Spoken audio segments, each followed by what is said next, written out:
बिहार को लेके आपकी क्या सोच है? बिहार कैसा राज्य? सुंदर है बिहार और सुंदर है बिहारी। आप पूरा दुनिया घूम लीजिए, जितने यहाँ बिहार के लोग जो आपको अपनापन के साथ, आप किसी गांव में चल जाइए, किसी घर में चल जाइए, तो भी वो आपको गुड़ पानी देंगे। सिर्फ पानी नहीं पिलाते हैं, साथ में गुड़ देते हैं, मीठा देते हैं। तो मीठा यहाँ के लोग भी हैं। बिहार का नौजवान जो है, बिहार का छात्र जो है, वो मेधा शक्ति के मामले में भी आगे है और मेहनत के मामले में भी आगे है। अगर बिहार को आगे बढ़ना है तो 50% आबादी हमारी महिलाओं की है, और ये 50% आबादी जो है ये घर पर बैठी रहेगी, ये निष्क्रिय अगर रहेगी, ये घर के काम करती हैं, लेकिन इनके अंदर क्षमता है कि ये और भी सृजन का कार्य, सृजनात्मक कार्य कर सकती हैं। और जरूरत इस बात की है कि इन्हें क्षमतावान बनाते हुए, स्किलफुल बनाते हुए इनको रोजगार के माध्यम से जोड़ा जाए।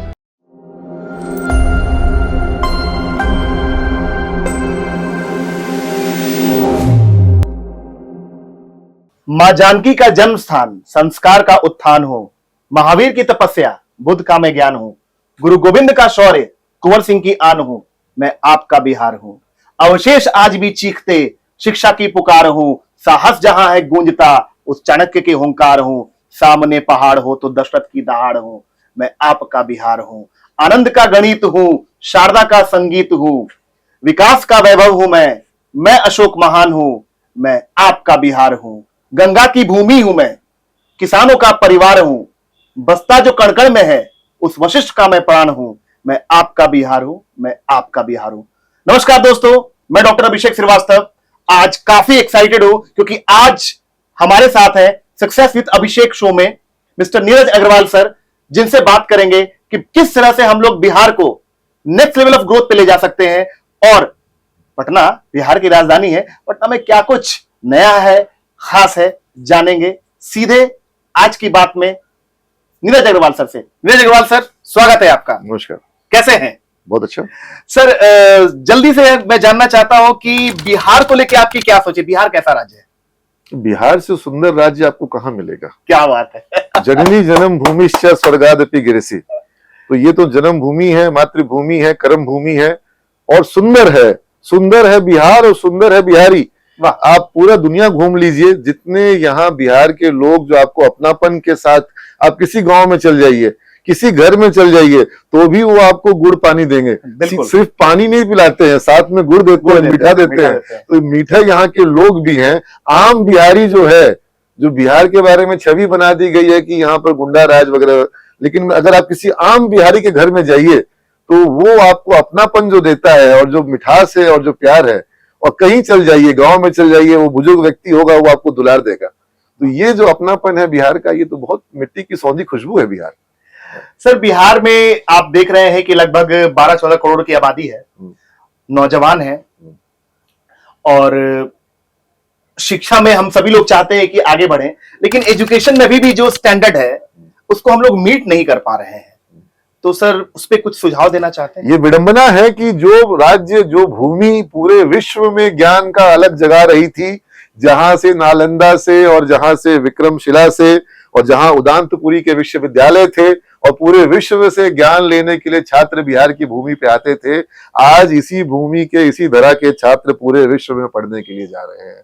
पूरे भारत के सभी राज्यों में, सभी सरकारी और निजी विश्वविद्यालयों में आप पाएंगे कि बिहार के छात्र आपको वहां मिल जाएंगे। चाहे वो दक्षिण के राज्य हो, चाहे वो उत्तर के राज्य हो, चाहे वो आप पश्चिम में महाराष्ट्र और पुणे उधर चल जाएंगे, हर जगह आपको बिहार के नौजवान जो हैं वो शिक्षा के लिए मजबूरीवश पलायन करते हुए दिखाई पड़ेंगे।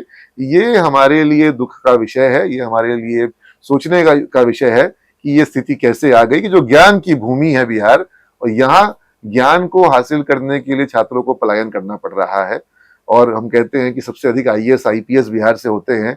आज आईएएस आईपीएस की कोचिंग करने के लिए भी बिहार का नौजवान जो है वो दिल्ली और इलाहाबाद जा रहा है। तो बिहार जो है वो, जबकि ये मतलब ज्ञान का गढ़ रहा है, और यहाँ पर सबसे अधिक छात्र जो है वो मेधावी शक्ति भी रखते हैं और मेहनत भी करते हैं।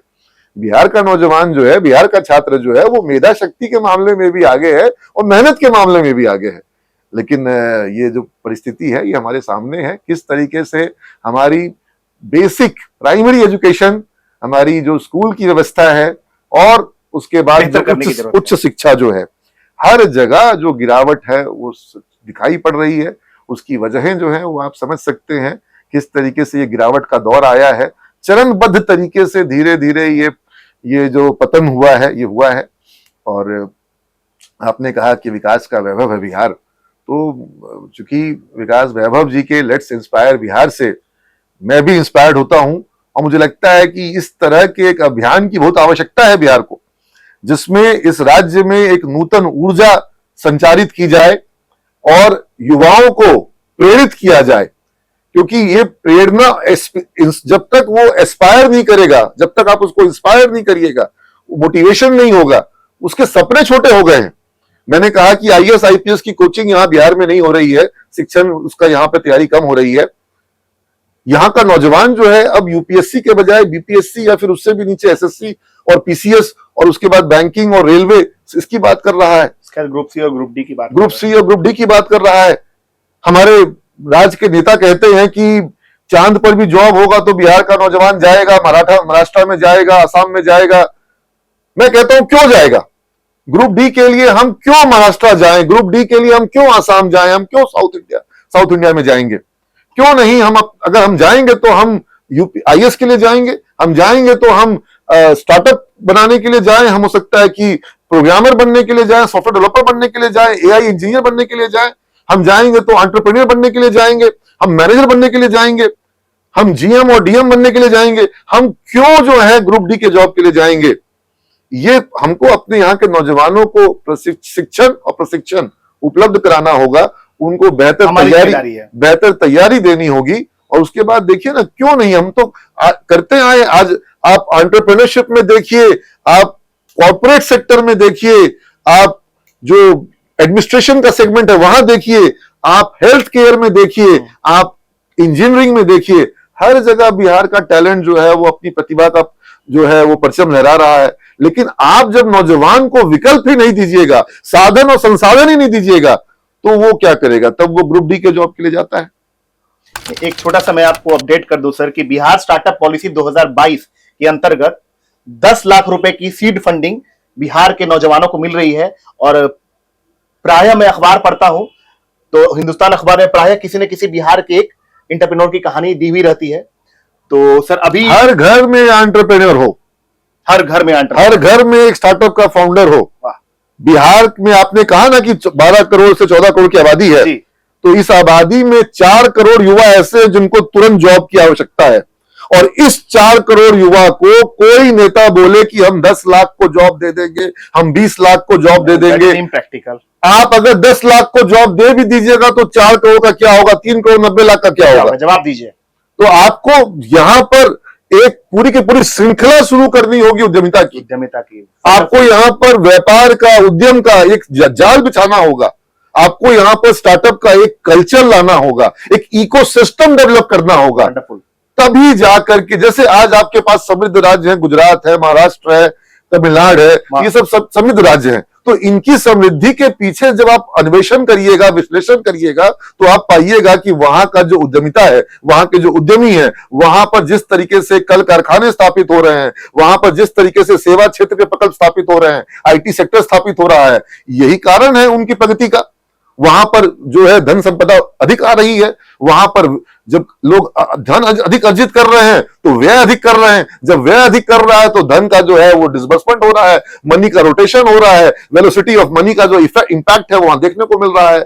और बिहार में जो है सब कुछ होने के बावजूद ये जो एक निगेटिव साइकिल शुरू हो गया है, इस निगेटिव साइकिल को तोड़ने की आवश्यकता है और इस माइंडसेट को भी तोड़ने की आवश्यकता है कि खाने में तरकारी और नौकरी चाहिए सरकारी। हाँ, इस माइंडसेट को भी तोड़ने की आवश्यकता है। 4 करोड़ नौजवान का भला सरकारी नौकरी से होना संभव नहीं है। इसके लिए राज्य में सिवाय उद्यमिता के, सिवाय जो है एंटरप्राइज के, और सिवाय आप निजी क्षेत्र को भी गले लगाएंगे अगर नहीं, तो फिर आपका विकास संभव नहीं है। सर, श्री विकास वैभव जी ने एक अभियान शुरू किया है, लेट्स इंस्पायर बिहार, जो कि एक ट्रायंगल पर बेस्ड है। एजुकेशन, इगैलिटेरियनिज्म और एंटरप्रेन्योरशिप, शिक्षा, समता, उद्यमिता। बहुत सुंदर। तो सर मैं जानना चाहता हूं कि उनके इस अभियान को आप कैसे देखते हैं और क्या आपका अब तक LIB में, लेट्स इंस्पायर बिहार में कोई कंट्रीब्यूशन रहा है दोनों देखिए, चीज से? विकास वैभव जी को मैं पहली बार मिला था जब वो पटना में पुलिस कप्तान के रूप में थे, और पुलिस के विभागीय जिम्मेवारियों के साथ साथ बिहार के इतिहास को लेकर के और हमारी ऐतिहासिक विरासतों को लेकर के उनके अंदर जो एक जागरूकता और जो एक जानने की जो पहल थी, वह मुझे बड़ी आकर्षित करी। हम लोगों का इसी विषय पर चर्चा परिचर्चा हुई और हम लोगों ने अपने अपने जो क्षेत्र के विशेष के ज्ञान थे उसको साझा किया, और बिहार के इतिहास को, गौरवशाली इतिहास को लेकर के उनके मन में यह प्रश्न हमेशा रहता है कि जब हम पूरी सभ्यता के सबसे उच्च स्थान पर थे, जहां से मगध साम्राज्य हमने पूरा कंधार से लेकर के कश्मीर तक और जो मराठा साम्राज्य के नीचे दक्कन तक हम लोगों ने अपना मराठा साम्राज्य जो है, ये मगध साम्राज्य जो है वो स्थापित हुआ, और मगध से, पाटलिपुत्र से जो है इतना बड़ा विश्व का सबसे बड़ा साम्राज्य जो संचालन हो रहा था। और आज हमारी परिस्थिति ऐसी क्यों हो गई है कि हम अपने सभी पैमानों पर, विकास के सभी पैमानों पर हम सबसे नीचे आ जा रहे हैं, कि अगर हम पहले अग्रणी थे तो क्या हम पुनः अग्रणी नहीं बन सकते हैं? यह प्रश्न वो कई बार उठाते हैं, और मुझे लगता है कि एक बहुत ही वैलिड क्वेश्चन है। जो व्यक्ति कभी बहुत आगे था, अगर आज वो पीछे हुआ है तो क्या वो दोबारा आगे नहीं हो सकता है? जो क्षेत्र, जो राज्य कभी सबसे आगे था, सबसे समृद्ध था, चाहे वो ज्ञान हो, चाहे वो कला हो, चाहे वो प्रजातंत्र हो, चाहे वो उद्योग हो, उद्यम हो, संपदा हो, हम सबसे आगे जब थे, आज अगर पीछे हुए हैं तो पुनः आगे क्यों नहीं हो सकते हैं? यह तो साबित अपने आप है कि हम आगे थे। इसका मतलब हमारे अंदर आगे होने की क्षमता है, इस भूभाग में क्षमता है, और ये उर्वरा भूमि है हमारी यहाँ की। तो मुझे लगता है कि इसी प्रश्न ने उनको विवश किया कि वह लोगों को इस दिशा में जागरूक करें, और जब सामूहिक प्रयास होगा, जब उठ खड़ा होगा बिहार, तो फिर मुझे लगता है कि यह सपना जो है ये हो जाएगा साकार, दूर नहीं है, ये साकार हो जाएगा। और जो आपने ट्रायंगल की बात कही, एजुकेशन, इगैलिटरियनिज्म और एंटरप्रेन्योरशिप, ये बहुत बड़ी बात है, ये बहुत सुंदर बात है।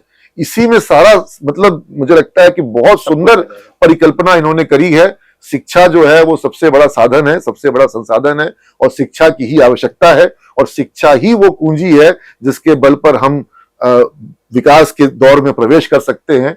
तो शिक्षा को तो हमें अपना औजार बनाना होगा, शिक्षा को हमें अपना टूल बनाना होगा।